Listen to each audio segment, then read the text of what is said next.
મિત્રો, અમારી યુટ્યુબ ચેનલમાં તમારું સ્વાગત છે। આજ દિવસભરના કામના અને ઉપયોગી સમાચાર પર નજર કરી લઈએ તો અમારી ચેનલને લાઇક અને સબસ્ક્રાઇબ કરવાનું ભૂલતા નહીં।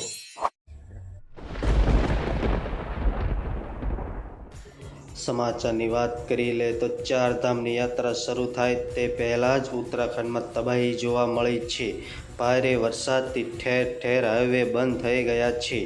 એક તરફ 10 મેની ચારધામની યાત્રા શરૂ થવા જઈ રહી છે તો વળી બીજી તરફ ઉત્તરાખંડના કેટલાક જિલ્લામાં વરસાદ થવાથી તબાહી જોવા મળી રહી છે।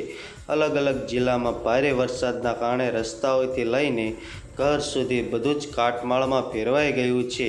ત્યારે આવા સમયે યાત્રાના આવનાર શ્રદ્ધાળુઓની સલામતીને લઈને ચિંતા શરૂ થઈ ગઈ છે।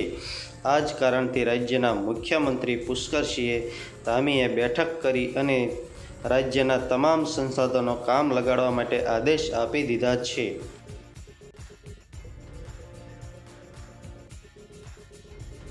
બીજા સમાચારની વાત કરી લઈએ તો જામનગરના હાપા માર્કેટિંગ યાર્ડમાં 1101 ખેડૂતો પોતાની ખેત પેદાશ વેચવા માટે આવ્યા હતા, જેને લઈને 35,021 મણ જણસી ઠલવાઈ હતી। જોકે છેલ્લા એક સપ્તાહની સરખામણીએ વાત કરીએ તો આજે સરેરાશ જામનગર યાર્ડમાં સૌથી સારી જણસીની આવક નોંધાઈ હતી। આજે જીરું અને અજમો સહિતના પાકની સૌથી સારી આવક નોંધાઈ હતી। ઘઉં અને એરંડાની આવક પણ વધી છે।